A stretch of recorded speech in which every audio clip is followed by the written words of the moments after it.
नमस्कार, मैं हूँ शिवानी और हम देख रहे हैं एथिक्स। एथिक्स में जो कुछ क्वेश्चंस रह गए हमारे डिस्कस करने के, तो उसमें आज हम डे 16 वाला क्वेश्चन डिस्कस करने वाले हैं। तो क्वेश्चन स्टार्ट करने से पहले मेरी आपसे एक रिक्वेस्ट है, प्लीज़ आप टेलीग्राम चैनल ज्वाइन करें।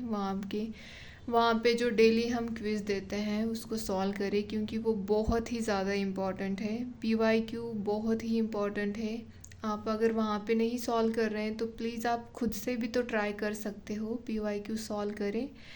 मैं आपको, अगर आप थक भी चुके होगे ना सुन सुन के मेरा, फिर भी मैं आपसे यही कहूँगी बार बार कि PYQ बहुत इम्पॉर्टेंट है, आप उसकी वर्शिप करें।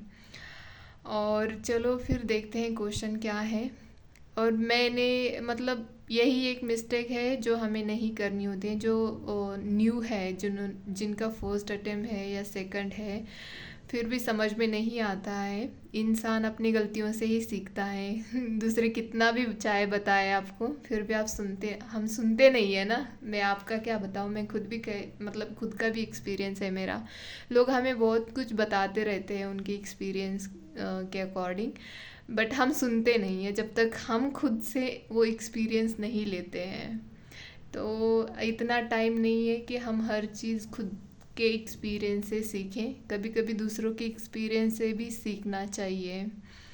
और और एक बात है, काफ़ी लोग ऐसे के कहते हैं कि जिनका फोर्थ या फिफ्थ अटेम्प्ट है या थ्री भी हो, एक स्पेशली लड़कियों के लिए मैरिज का प्रेशर आता रहता है कि शादी की एज है, शादी करनी चाहिए।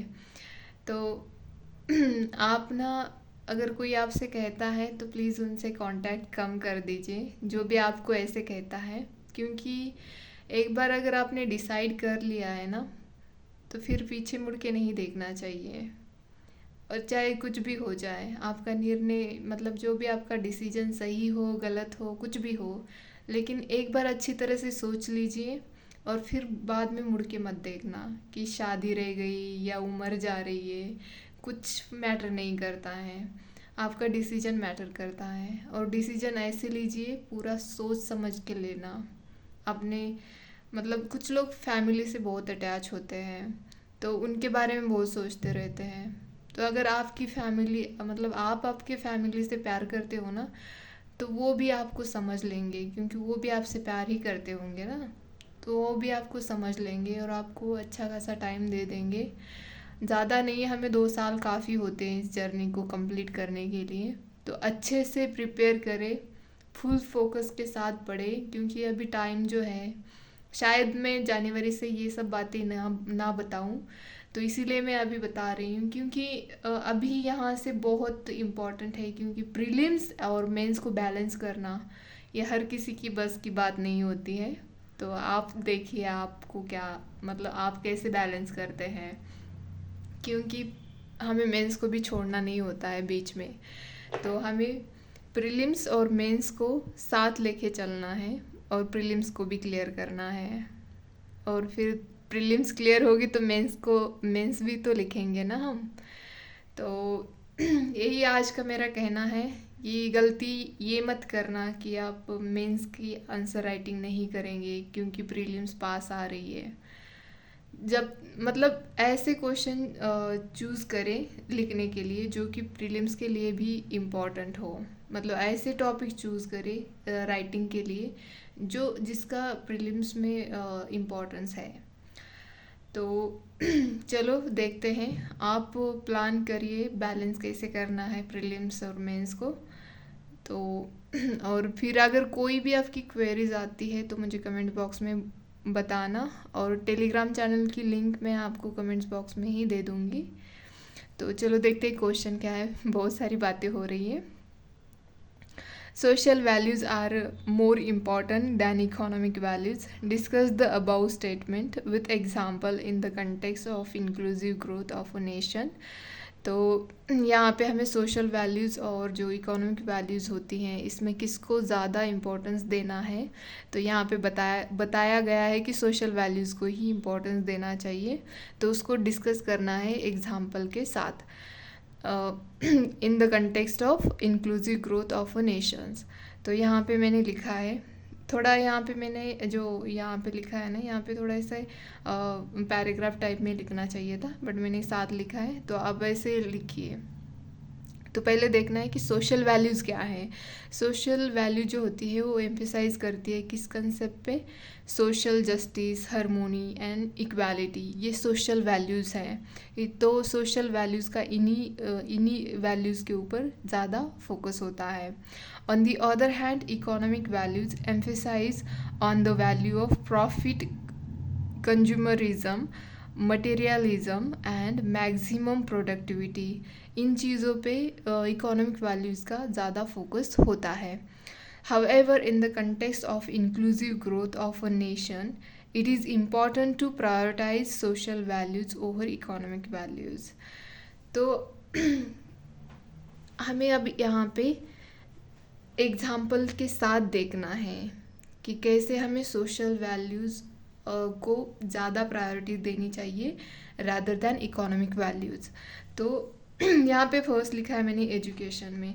एजुकेशन अगर देखो पढ़ा लिखा इंसान है तो उसको इकोनॉमिकल अपॉर्चुनिटी मिलेगी ना। अगर वो पढ़ा लिखा नहीं होगा तो उसको मतलब जॉब कैसे मिलेगी, फिर इकोनॉमिक डेवलपमेंट कैसे आएगी। मतलब लोग जॉब करते हैं तभी तो स्पेंड करने लगते हैं ना, मतलब अर्न करेंगे तभी तो स्पेंड करेंगे, तब स्पेंड करेंगे तो इकोनॉमिक का जो स्ट्रक्चर है वही तो चलेगा। तो यहाँ पे एजुकेशन का रोल देखते हैं। Social growth achieved by providing education, मतलब जो सोशल ग्रोथ होती है वो कैसे होगी, जब लोग पढ़े लिखे रहेंगे तो सोशल डेवलपमेंट होने लगेंगी। जैसे कि एजुकेशन आएगा तो जो हमारा लाइफस्टाइल है, जो लाइफ स्टैंडर्ड्स है, मतलब रहने के, हेल्थ केयर जो भी है, ये सब में हमें इम्प्रूवमेंट दिखाई देगी। अगर आपने देखा होगा कि मतलब 2001 और 2021 में क्या डिफरेंस है, आप तो देख ही सकते हो ना कि कितना डिफरेंट आया है, कितना हमारे सोसाइटी में कितनी चेंजेस आए हैं।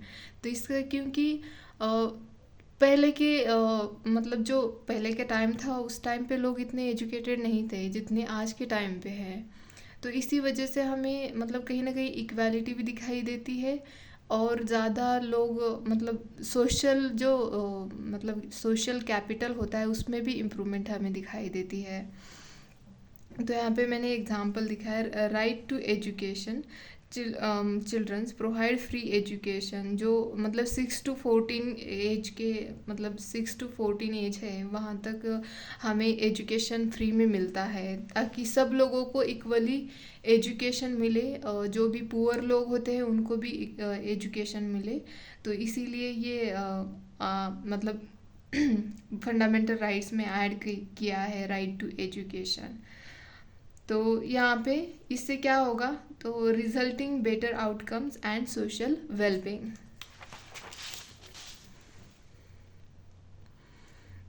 तो अब देखते हैं सेकंड लिखा है मैंने यहाँ पे health care. Health care access to quality of health care is important for inclusive growth. It leads to improve people's lives. It prioritize social values, equity and compassion. देखो हेल्थ केयर से क्या होता है कि हमारी जो डेथ रेशो होता है वो कम हो जाता है, क्योंकि हमें अगर अच्छी खासी हेल्थ केयर मिल रही है वो भी अफोर्डेबल प्राइस पे, तो मतलब लोगों का जीवन है वो बढ़ता है। और जीवन बढ़ता है तो काफ़ी मतलब पता है ना आपको, साइकिल है ये, मतलब जो हम जीते हैं एक दूसरे के ऊपर डिपेंड है और जो इसी के अकॉर्डिंग हमारी इकोनॉमी भी चलती है। तो इससे क्या होगा कि मतलब इक्विटी आ जाएगी, जब सबको हेल्थ केयर मिल रही है तो इससे इक्वालिटी आएगी, कंपैशन आएगा।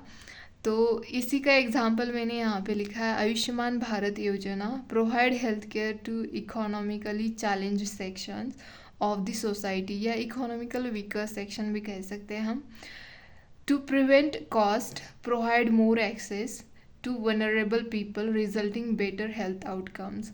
तो इसके लिए मतलब ये आयुष्मान भारत योजना है, आप देखना जीएस में भी आपके लिए इम्पॉर्टेंट है।